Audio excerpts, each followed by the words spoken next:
still got your job done throughout the day, and you look good to your boss. And now maybe the company downsized because of the pandemic, got people working from home, and it's a lot more accountability there. And so now you have been forced to do the task of more than one person. And that causes overwhelm.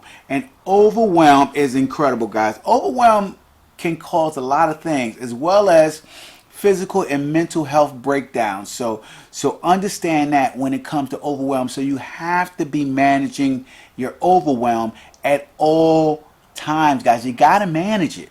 You got to manage it, and it's so important that you guys think about this when it comes to achieving the best life possible. Because here's the deal: if you can't manage your overwhelm at a small level, you will never ever win in life. You won't win, because winning takes being able to manage taking on more than one thing and coming out of your comfort zone, and then having more things added to that while you're even out of your comfort zone, right? So great basketball players like Michael Jordan and Kobe Bryant, those guys were always chasing the win. Always chasing the win. Always trying to be number one. Always trying to figure out, okay, the next level of achievement. Even at the greatest point, they were not happy with where they currently were. No, they knew that it was more to who they were, and that they could achieve more and do more. And it was all different levels, from relationships to their physical skills, okay, to their mental capabilities, to their relationships, to everything, right? They used all of these aspects to make themselves better, guys. And I'm telling you that you, right, if you need to always be chasing the win, right? And the win meaning to reach your goals and to start to have the life that you want, to start to grow to a point of where you get comfortable with being uncomfortable, and you get comfortable with being faced with things that overwhelm the average person, right? If you can get beyond the feelings of what the average person has when they begin to reach that point of overwhelm, then you will probably end up having more than what the average person has. But that's not good enough for you guys here. I'm telling you guys that when I talk to you guys, I want you guys not to just have a good life, and not to just have a better than average life, but I want you guys to live an extraordinary life. So in order to live an extraordinary life, being able to handle overwhelm is very, very important. It is essential in order for you to have a good life, period. Okay, so let's just nip that in the bud. You will not have a good life if you don't know how to deal with overwhelm. So let's just get to the basic points of dealing with overwhelm.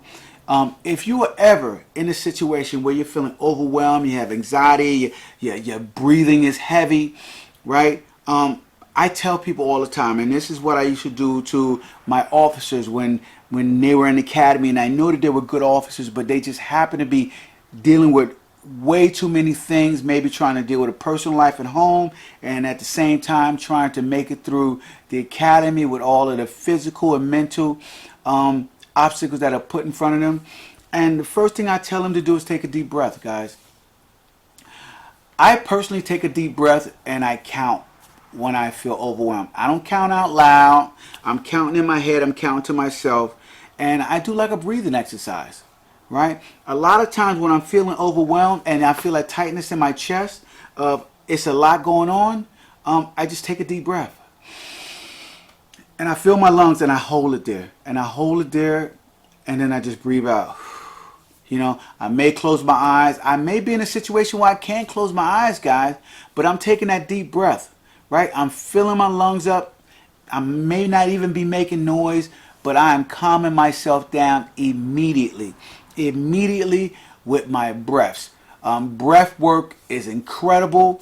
One of the masters of breath work, Wim Hof, method of breathing is phenomenal, guys. If you haven't practiced and studied breath work, right, it will literally change your life and change your health. Life is breath. Trust me, right? So master breathing, get that down pat, guys, and understand that when you begin to feel overwhelmed, right, a good controlled trigger is to control your breathing. Controlling your breathing will help with your heartbeat. It will help with your anxiety and will help your blood flow as well. So that is important, guys, to make sure you have your breathing down. Get your breathing right. As I told you before, I do breathing exercises all the time. I do it when I'm doing yoga. I do it when I'm doing meditation. I make it a point of breathing intentionally every single day for growth, clarity, okay, mental stability. It's important, guys. Breath work will change your life. So make sure you guys get your breath work down. Second thing, guys, and I used to do this in my younger years, right? Because I watch people do it in the movies maybe, or I've seen somebody who is dysfunctional do it. I would beat myself up. Literally beat myself up, right? And I'm not talking about crazy man, punch myself in the jaw, but damn near close, right? And I'm telling you, it's just so strange, right, that people run around like me and say that I didn't physically beat myself up, but the scars and the wounds that I did to the warrior inside of me, he remembers it to this day. Some of the things I said about myself in the mirror are disrespectful, and I would never ever have said it to anyone who I love and I care for.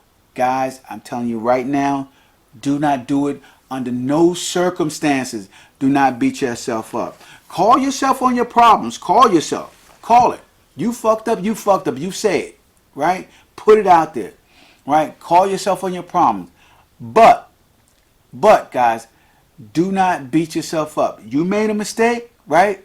It is what it is. You keep moving. You don't have time to dwell on it. After you've made that mistake, it's too late.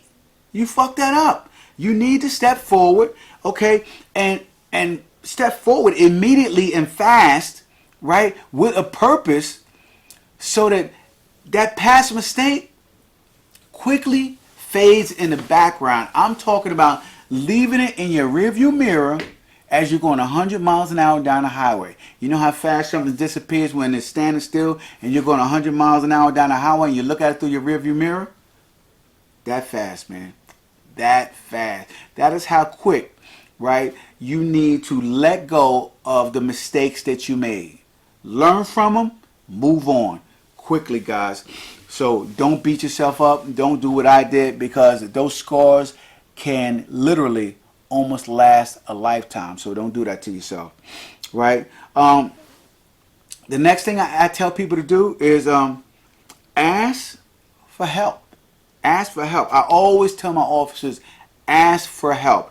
Ask for help from a trusted source, guys. From a trusted source. And you know, in law enforcement, the years I did law enforcement, a lot of people don't trust a lot of people, right? A lot of my officers don't trust people. You know, some of them only trust officers. You know, some of them only trust family. Some, you know, they don't trust supervisors, management, a nursing department. It doesn't matter, right? You need to find a trusted source, someone you can talk to in confidence, okay, and tell them what you're dealing with. This is what I'm dealing with, you know, and they may not give you a solution. I mean, to be honest, some of the best people that I've talked to, my trusted sources, have not said a word. Did not say a word about how I should solve my problem. They just listen. They just listen, shut their mouths, listen, and let me talk. And let me talk through it. And they gave me talking points that pulled some things out of me that I already felt inside of me. Things that I know that I needed to do, and steps that I know that I needed to take. And they continually